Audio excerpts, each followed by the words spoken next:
Greetings to all of you. A warm welcome, my dear sisters and brothers, and my dear friends. You all are welcome. A new meditation of the way to love. This is your Pastor Yeti. Tax collectors and sinners.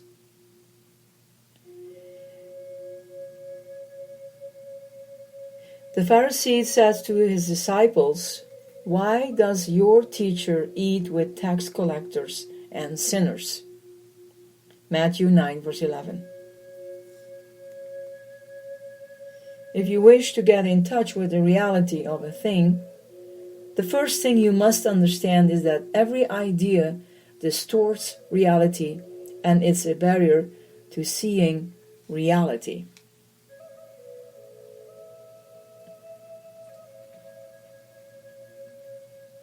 The idea is not the reality. The idea, wine, is not wine. The idea is woman, is not this woman.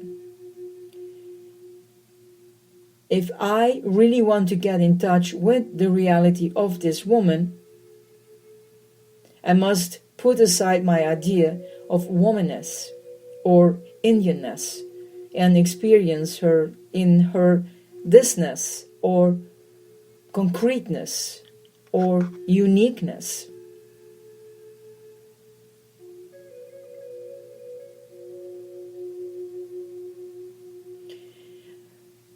They just see the words or the ideas. They never look with the eyes of a child at this concrete, unique, fluffy, alive thing that is moving out there in front of them. They only see a sparrow. They never see the wondrous marvel of this unique woman being here in front of them. They only see an Indian peasant woman.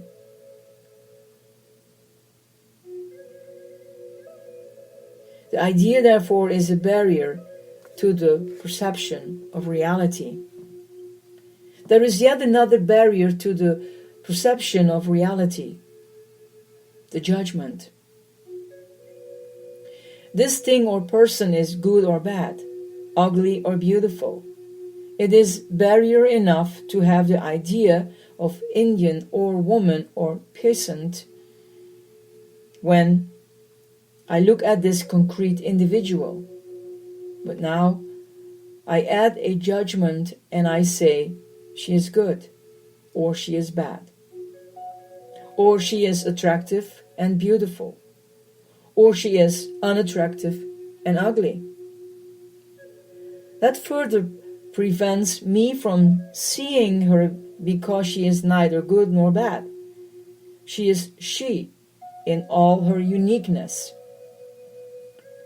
The crocodile and the tiger are neither good nor bad. They are crocodile and tiger. Good and bad are in relation to something outside them, in as much as they suit my purpose, or please my eyes, or help me, or threaten me. I call them good or bad. Now think of yourself when you were called good or attractive or beautiful by someone. Either you hardened yourself because you really thought you were ugly, and you said to yourself, if you really knew me as I am, you would not call me beautiful. Or you opened yourself to the words of that person, and you really thought that you were beautiful, and you allowed yourself to be thrilled at the compliment. In both cases, you are wrong, because you are neither beautiful nor ugly. You are you. If you get caught up in the judgments of people around you, you are eating the fruit of the tension and insecurity and anxiety, because when today they call you beautiful and you are elated, tomorrow they will call you ugly and you will be depressed. Therefore, the proper and accurate response when someone calls you beautiful is to say, this person given this present perception and moods, sees me as beautiful. But that does not say anything about me. Someone else in his place and depending on his background and mood and perception will see me as ugly. But that again says nothing about me.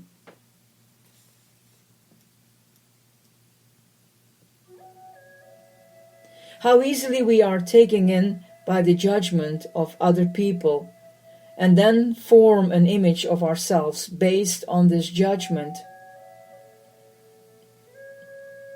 In order to be truly liberated, you need to listen to the so-called good and bad things that they tell you, but to feel no emotion at the feedback any more than a computer does when data is fed into it.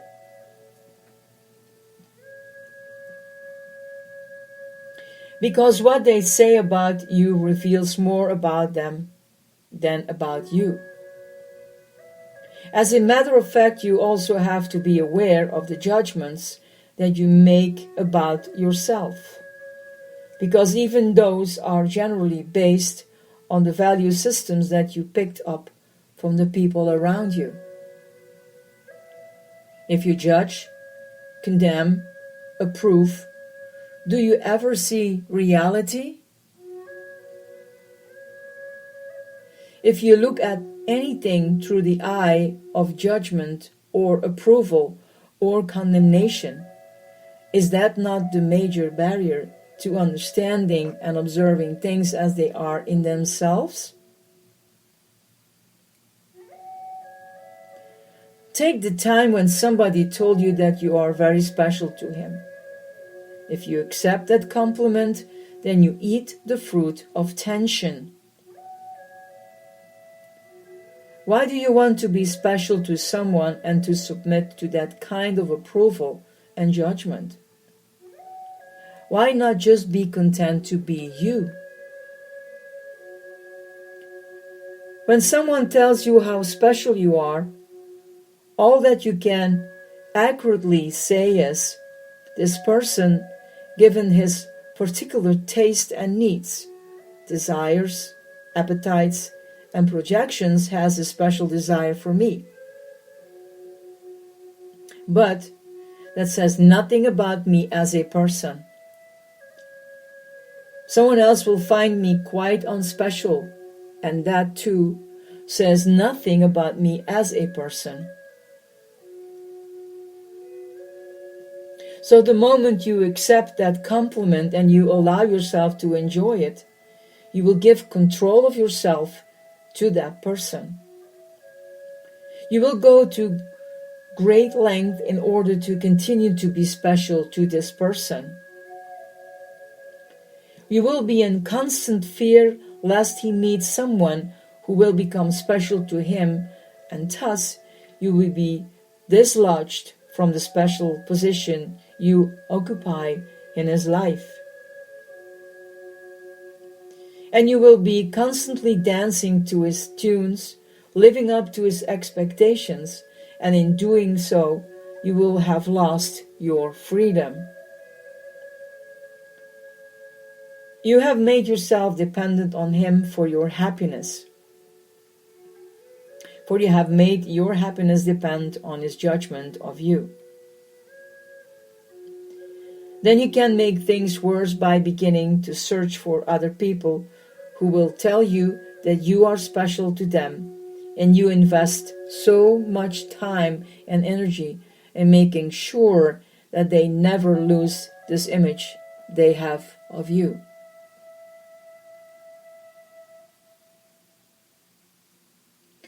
What a weary one way to live. Suddenly fear comes into your life. Fear that the image will be destroyed. And if what you seek is fearlessness and freedom, you must let go of this. And how?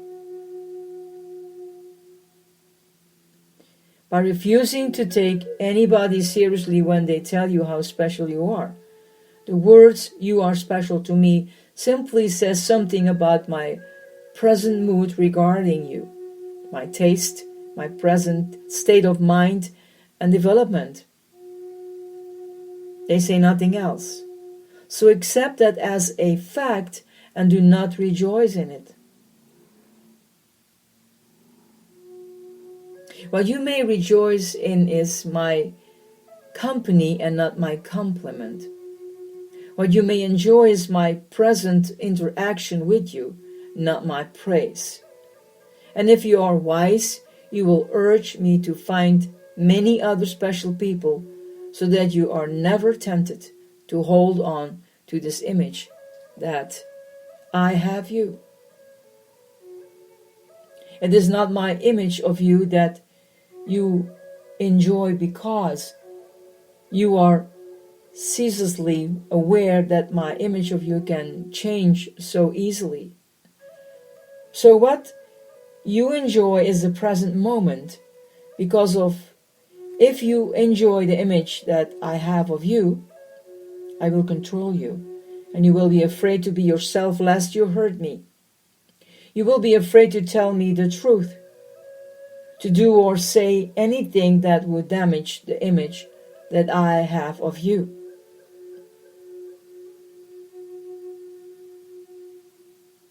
Apply this now to every image that people have of you, and they tell you that you are a genius or wise or good or holy, and you enjoy that compliment, and in that minute you lose your freedom.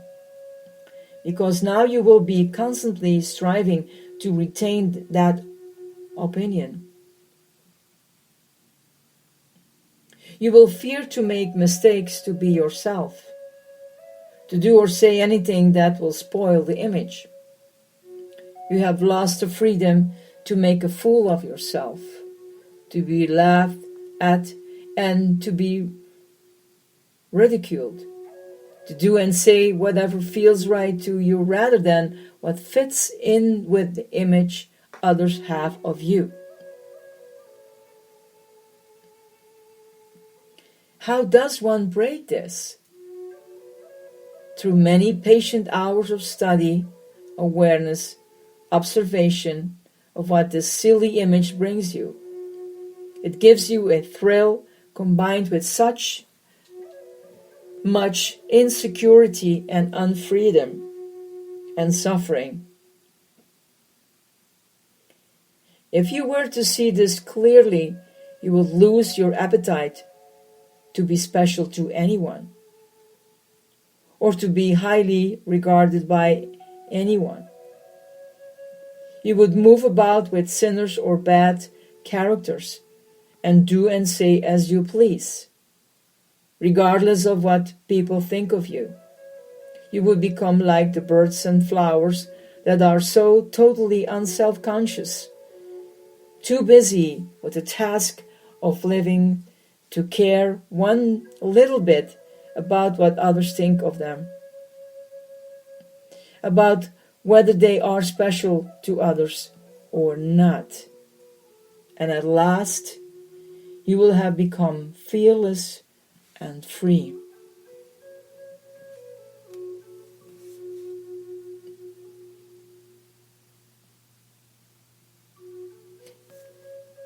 I'm not saying that as a person says that you are beautiful or gifted or very nice words that feeling very okay.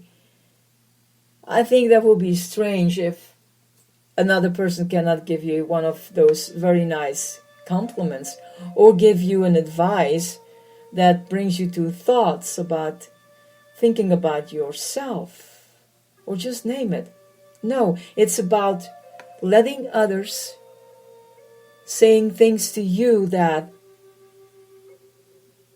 it's worth thinking of where you are in that very moment, and that you still are free.